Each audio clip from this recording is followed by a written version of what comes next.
menshi ushimwe cyane kuko ndamahoro mutima wanjye himbaza iyo Mana unezerwe kuko ndamahoro nubwo amagambo yanjye ataba menshi ushimwa cyane kuko ndamahoro mutima wanjye himbaza iyo Mana unezerwe kuko ndamahoro mutima wanjye himbaza iyo Mana unezerwe kuko ndamahoro nubwo amagambo yanjye ataba menshi ushimwe cyane kuko ndamahoro mutima wanjye himbaza iyo Mana unezerwe kuko ndamahoro mutima wanjye himbaza iyo Mana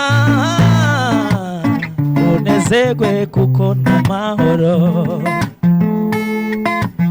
mutima wanjye himbaza iyo Mana unezerwe kuko ndamahoro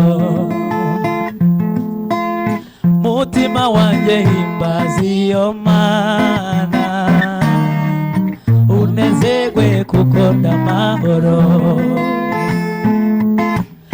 mutima wanjye himbaza iyo Mana unezerwe kuko ndamahoro twese dufatanye mutima wanjye himbaza iyo Mana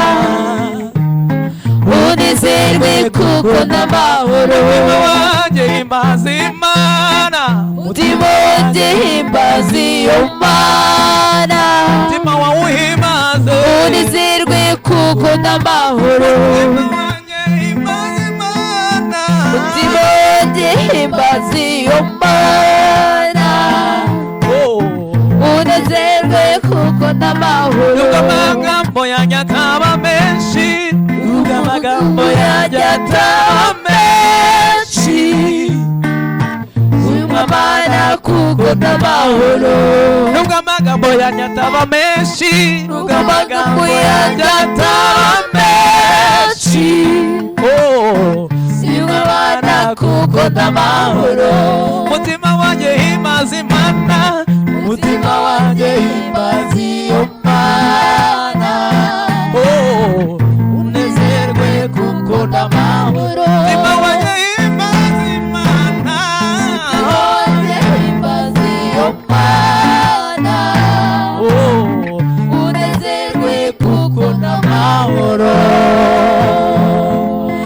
Okay, mutima wanjye himbaza Imana, mutima wanjye ishime, mutima wanjye nezerwa kuko ndamahoro nubwo amagambo yawe ataba menshi nubwo amagambo yawe atashira ivuga ariko shima Imana kuko niyo itubeshejeho mbasha gushimira abantu bose turi kumwe nubwo tutarasezera neza turacyarimo dushigaje kumva indirimbo y'abatumirwa imwe ubundi ikiganiro tukagisoreza ahangaha ndabashimira mwese mukomeza gutega amatwi Radio Vow mwebwe muri gucuruza ibintu byinshi bitandukanye mbabwira ngo nimukomere kandi mushikame uyu munsi ushobora kuba wabonye ko bitari kugenda neza ariko ndakubwira ngo wicike intege kuko mu ijuru hari Imana ejo nejo bundi ushobora kuronka uyu munsi ushobora kuba byagoranye kugira ngo ubone icyo wabona muri iri soko ariko ndakubwira ngo witinya kandi humura komera ushikame suhuza abantu mwese muri gucuruza ibirayi suhuza bari gucuruza inkweto ahangaha imbere yacu dusuhuza abantu bari gucuruza imyenda bari gucuruza amasahani ndetse nibagiwe n'abatayeri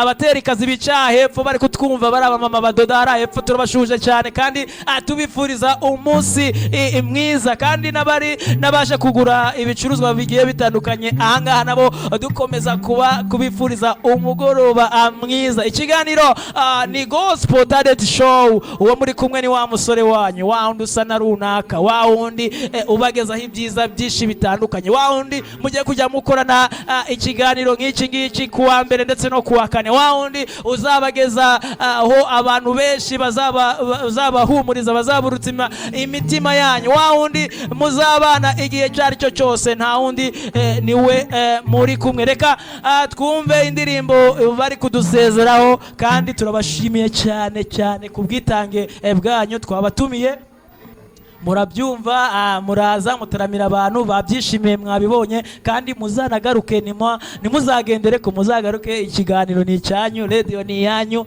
Ubundi ngiyi ni Radio Vo hafi yawe, ni David wumva ni Radio Vo hafi yawe.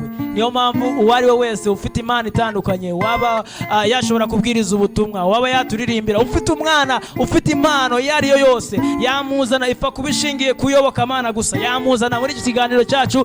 Twibanda kuyoboka Imana cyane kurusha ibindi byose. Umufite rero nawe wari icyo ufite wageza ku bantu Imana iba yagushyize ku mutima, wahamagara 078 755 16 ubundi tukakubwira uburyo ki wazagera kuri radio. Kandi nkomeza no kubifuriza kugira icyumweru cyiza. Tugiye kwinjira muri weekend, ariko mukomeze mugubwe neza. Reka dukomeze niyo ndirimbo bari kudusezeraho, ubundi ikiganiro nakagaruka. Stage is yours.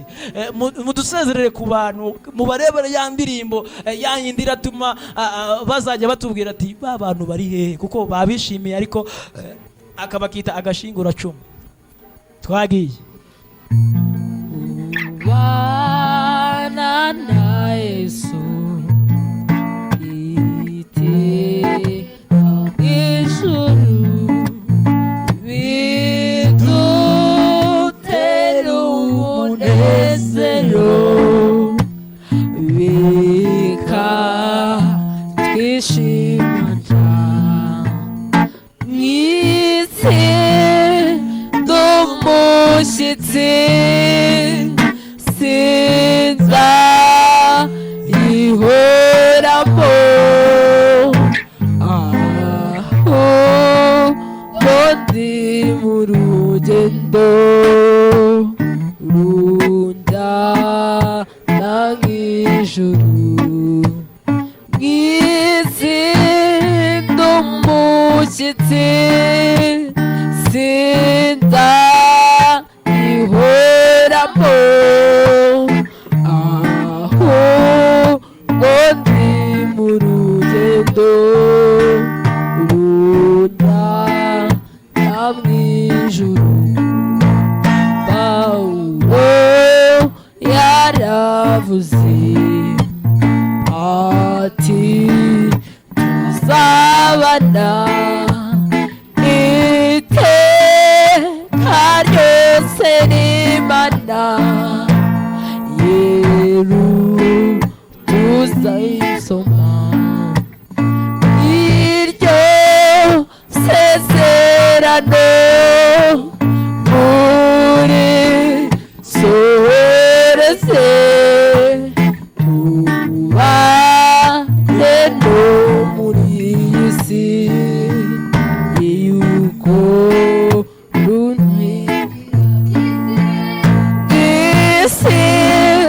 umushyitsi sinza ihoramo, aho ndi mu rugendo runjyana mw'ijuru. mw'isi ndi umushyitsi, mw'ijuru ni iwacu. Akaryoshye ntigahora mwitama bagenzi banjye. Ikiganiro nangaha tugishoreje, ariko mbararikira ko kuwa mbere dufite abandi batumirwa. Dufite indi groupe nayo izaza kudutaramira ku munsi wa mbere. Abatumirwa ntago bagendeye ko bazagaruka nk'uko abantu benshi bakunze kubidusaba. akaryose rero uko nakomeje kubigaruka nago gahora mwitama. Reka dusezerere abatumirwa bacu, turabashimiye Esther ndetse na Rachel mwakoze kwitabira ubutumire bwacu, ndetse n'umucuranzi dufite hano ukomeye cyane. Nawe hari message mbonye mbere yuko dusezera, barambwiye ngo ntago uwo muntu uri ufite tushi imeze gutyo ngo yagenda nta kintu akoze. Ujye kubashyira akantu byibuze kaba arako umunota umwe cyangwa se amasegonda 45, akantu gatoya akariko kose nk'umunyamuziki, ubundi dusezere tubasezerere mugende.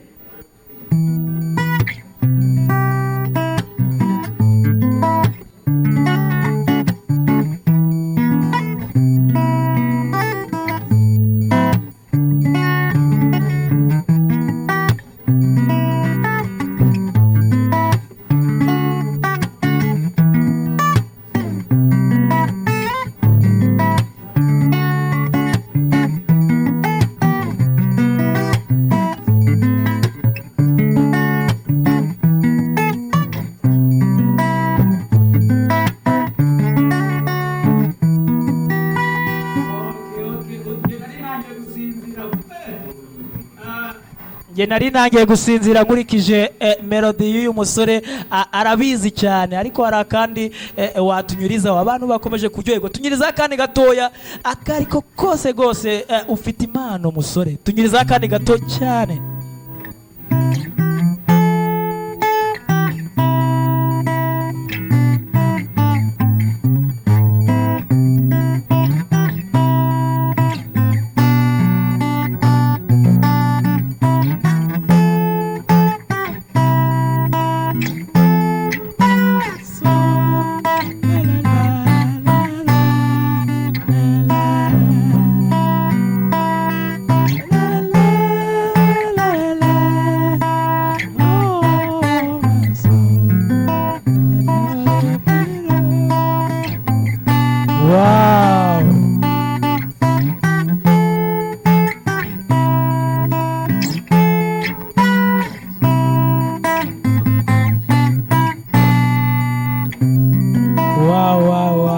So much respect bro.